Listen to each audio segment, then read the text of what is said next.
Assalamu alaikum.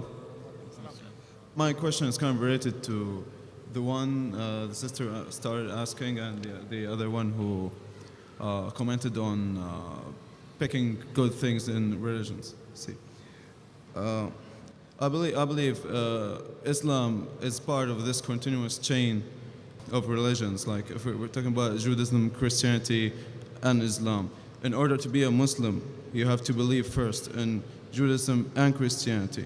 My question is, like the similarities and the crucifixion of the Christ, like let me say the Islamic story about the crucifixion of the Christ, in other words, and I believe that it's once this issue is clarified, we'll have no more major differences. Like gaps will just turn off.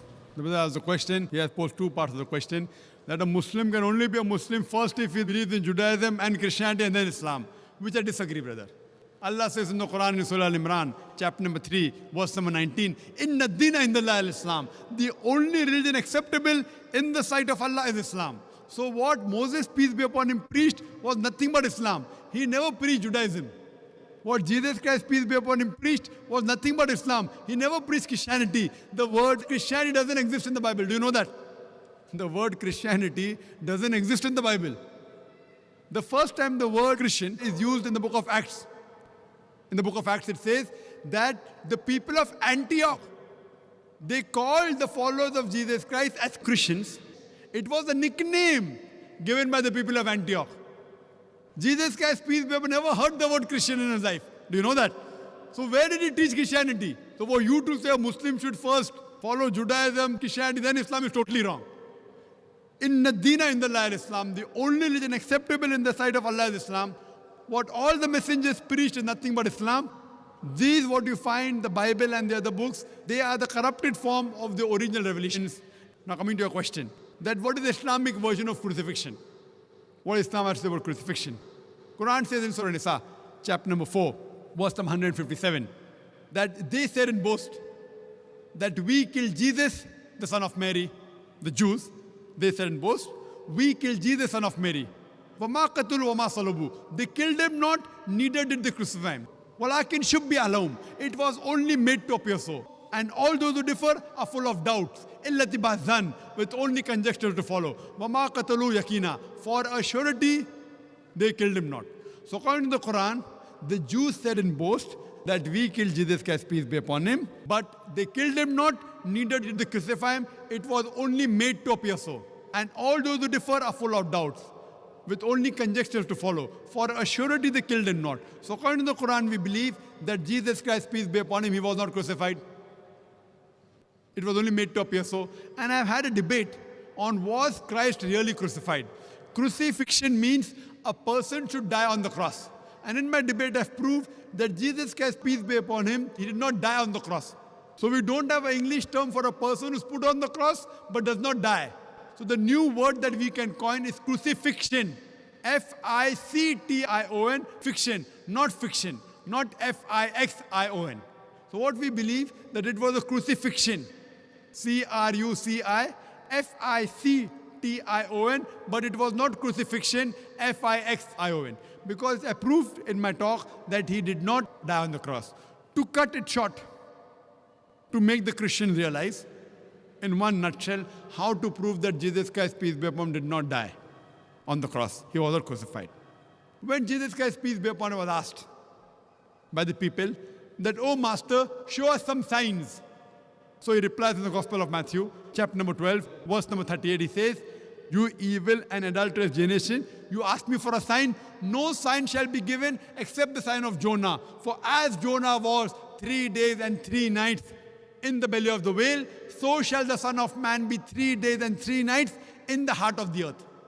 Now, anyone who's a Christian, he knows the sign of Jonah, he has to go to the book of Jonah. It is only one page, only 2 sides.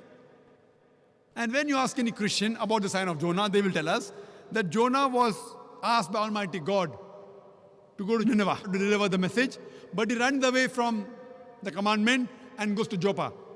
So here, while he's traveling in the ship, there's a storm. So it was a thinking at that time that the storm is due to a person has not obeyed to the commandment of his Lord. So they draw lots. So Jonah, peace be upon him, he volunteers and says, I have run away from the commandment. At that time, it was a thinking that if they throw the person overboard in the sea would become calm. So they take Jonah and they throw him overboard. Now when they throw Jonah overboard, was he dead or alive? Was he dead or alive? He was alive. When he goes in the sea, normally in a raging sea, in a storm, a human being ought to die. But Jonah does not die. Peace be upon him. He is alive. A fish comes and gobbles him up. When the fish gobbles him up, was Jonah dead or alive?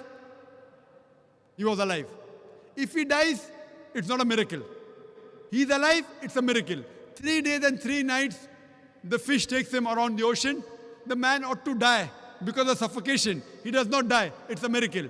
The fish vomits him out on the shore. He ought to die. He does not die. It's a miracle of a miracle of a miracle of a miracle. He's thrown overboard. He does not die. A fish comes and gobbles him up. He does not die. 3 days and 3 nights, he roams in the belly of the fish. He does not die. He's vomited out. He does not die. A miracle of a miracle of a miracle. So Jesus Christ, peace be upon him, said that as Jonah was 3 days and 3 nights in the belly of the whale, so shall the Son of Man be 3 days and 3 nights in the heart of the earth.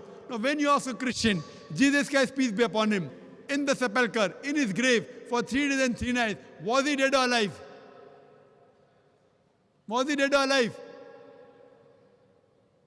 The Christians tell us he was dead. But then there's a contradiction.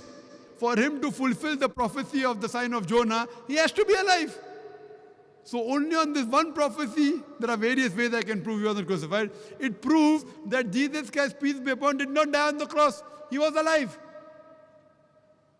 So based on this, we can prove from the Bible that Jesus Christ, peace be upon him, he did not die on the cross. Jesus Christ, peace be upon him, puts all his eggs in one basket. He says, no sign shall be given except the sign of Jonah. For as Jonah was 3 days and 3 nights in the belly of the whale, so shall the Son of Man be 3 days and 3 nights in the heart of the earth. And further, if you analyze, even 3 days and 3 nights, it is not fulfilled. Because on Friday he's put on the cross. So before Saturday comes, he's put down. He's in the grave. When? When he's put in the grave? He's put on Friday night. He's there on Saturday full day.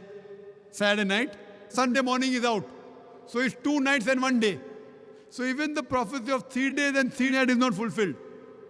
But surely if he has to fulfill the other way, like Jonah, he has to be alive. And I've given various arguments from the Bible and proofs that Jesus Christ, peace be, was not crucified. You can take my videotape. I had a debate with an Arab Christian, an Iraqi Christian. Was Christ really crucified? And I proved there that he was not crucified, he was raised up alive. Hope that answers the question.